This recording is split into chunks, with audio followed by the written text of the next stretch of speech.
So, of course, I'm no stranger to politics. As somebody who is a registered independent, and not just somebody who, claims to be an independent, but really has specific goals and motives that suit specific sides of, this two-party system that we run here in America. I wanted to talk about the findings that were in the New York Times article that was released about Donald Trump's tax returns. And I want to talk about it because I think for the most part, a lot of people like shock value, and a lot of the things that were presented in terms of the headlines to it are what people are focusing on. And I think a lot of people are losing sight on the the bigger picture of things. Of course, Trump's taxes have been subject to a lot of scrutiny because not because many people feel like Donald Trump's, this guy who lies about things left and right, but mostly because he said that he would release him and he still hasn't. In fact, he went from saying that he would want to release him, and then he has done everything in his power from a court aspect to stop the release of it. And then they just happen to be leaked. And they happen to leak in a very difficult time for Trump and conservatives because their main goal is they want to be able to put, another conservative judge onto the Supreme Court. They're dealing with the fact that a lot of the swing states that they were winning in 2016 have showcased polls that show his opponent in the lead. And there are states that you would never really expect to be even in even a conversation of being, you know, a swing state. These states are starting to, move towards more the centrist to liberal line. So this sort of release does two things. Number one, it puts an enormous amount of pressure on him as the president because it's not the fact that he took advantage of a system that's designed for him to take advantage of, but it's the way that he did it. And what I mean by that is there is nothing illegal about what he did in terms of everything that he wrote off.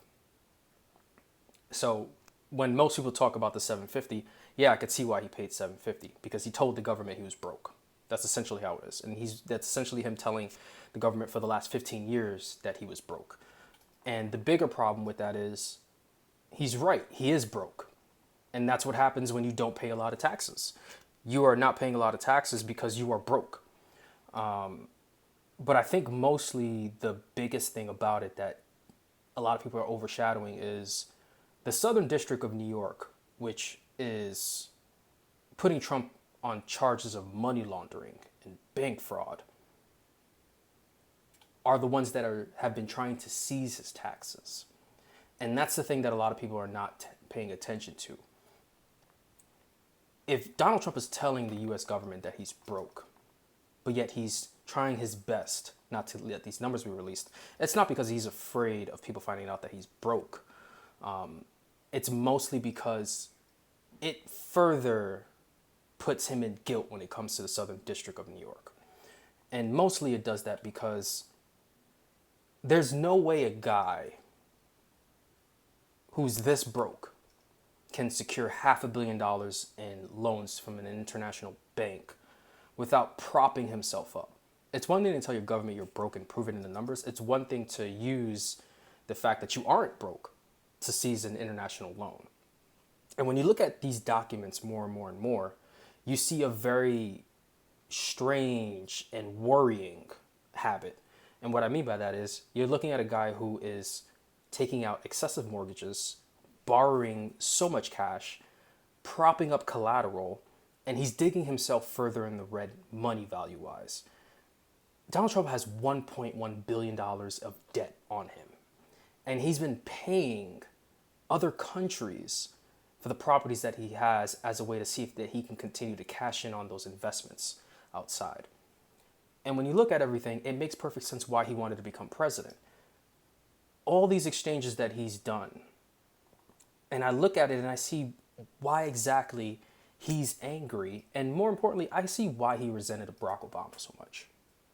And the reason why I understand why he resented Barack Obama so much is because everybody else who's a smart, rich person was able to triple their wealth under Barack Obama, conservatives and Republicans. But Donald Trump is a guy who lost a shit ton of money. And I think he lost so much of that money because he wasn't doing the same things that rich people that he likes to claim he is do, which is you are opening up all these casinos and hotels when if you were smart about things, you would have taken your money and put your money into tech and actual other aspects of real estate. You know, the properties that he owns in terms of these golf clubs and X and Y and Z, you know, they weren't even bringing in much cash, so he took out extra mortgages. Rather than being somebody who is able to diversify their portfolio, he dug himself and he doubled and tripled down. And while other investors like Jeff Bezos, Warren Buffett, you know, Elon Musk, Tim Cook, those are individuals who invested into software companies, companies that have been able to triple and quadruple their value during the Obama administration and into the first 4 years of the Trump administration. Those people sit lovely. They don't really care much. But for him, I don't think Trump and his team were smart enough to invest properly during the Obama years, which is why I think pissed him off so much. And I think that's why he wanted to give himself the challenge of becoming president. But he dug himself so far deep in that it kind of made sense why he wanted to run, because the people that he owed money to were going to take him to court for the fact that they need money. Deutsche Bank is under investigation for money laundering. And the best way for them to prove that they're not laundering money or doing anything illegally is to collect bill money from the people that owe them money.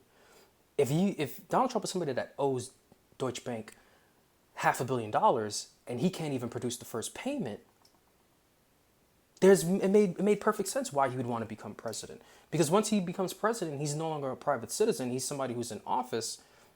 It's not going to look good if a bank comes after a government official. It's going to hurt and devalue their investors just off of the face value of it. So Deutsche Bank is in a position where they're just like, dude, we're under investigation and we need the money that we gave you. We need you to make payments on us to show that we didn't do it. And Donald Trump is like, I'm going to do everything possible to keep this investigation from taking me to court because I don't have this money. And when you look at the findings and why Eric Trump has to go and testify before Congress, Melania's prenup is probably the shittiest prenup you've ever seen in your life. And you can see why he's been propping up his children so much. Because when you look at it, this $1.1 billion of debt that he's been looking to see if his presidency can dig him out of is not just because of him, because he knows that he's probably not going to be here when that debt is cleared. But his children, their children, and their children's children, and that's about generational wealth. That $1 billion of debt, if that's not cleared, then the entire Trump family essentially puts himself back into poverty. Like this is fascinating when you think about it. You know, you have this amount of money in the red and you're in office so that you can keep yourself from going to court for a lot of these things. And one of the biggest ways that you can get rich is by becoming president. You know, people talk about this $300,000 salary, you know, that presidents get. The Obama family, before they took office, was net worth is maybe about 200 grand, you know, in terms of like Michelle and Barack and what they were making, you know, in their jobs. They're like worth nearly $200 million. And this is an administration that didn't have investments, you know, because you have to divest your investments when you become president. Donald Trump, in my opinion, hasn't divested his investments. I think he's just handed it off to his children. And he's handed it off to his children as a way to try to raise those investments. And he's looked at the stock market, and he's looked at the investments that these people have made in order to continue to keep those dollars coming in, so that by the time it does happens that he leaves office, his son could take over and he can, you know, continue to try to reinvest this amount. You know, and then maybe his daughter takes office and she can kind of pull her weight and keep this, so that this way, should the Trump family be 3 to 4 generations in presidencies and leave that presidency, they would have effectively made billions of dollars to pull themselves out of this massive $1.1 billion worth of debt. Here's the problem with everything in that. If Donald Trump loses this election, he's going to go to jail. Eric Trump's going to go to jail. Ivanka Trump is going to go to jail. And they're going to go to jail because at some point, you're going to have to be honest and submit the information that you gave to Deutsche Bank to secure loans. Donald Trump got rid of all his assets before he secured that loan. So he doesn't have money to fall back on and divest. And any of the investments that he does have is handed off to his children so that he can keep himself from having to face, congressional violations. And I'm like reading this New York Times piece and I'm seeing all these numbers and I'm just like, this is fascinating stuff. And it's important because I also now realize why a lot of rich people did not like Donald Trump. And it's not because of the way he talks or his beliefs or the laws that he passed, because these people have always made money no matter who was the president. The problem with why rich people, and I should say wealthy people as well, hate Donald Trump is because he's sloppy. And because he's willing to throw all his chips in the middle on the first hand. And when you do that, you're going to bring a lot of attention to people that don't need that attention. And I think that's the biggest reason why you've seen so much resentment from millionaires and billionaires who have put money into his opponents. Because these people don't want to be in the spotlight. They don't want to be on the radar of doing the things that he's done, but doing them clean.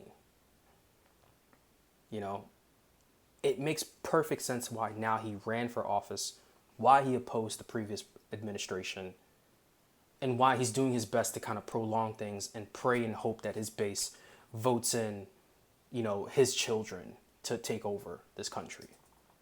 It's not because he cares about the way that the country's being run and policies and X, Y, and Z. It's because he's broken. He's realized how much money past presidents have been able to make. And he's doubled and he's tripled down on these things to try to see if he can pull himself out of a $1.1 billion debt.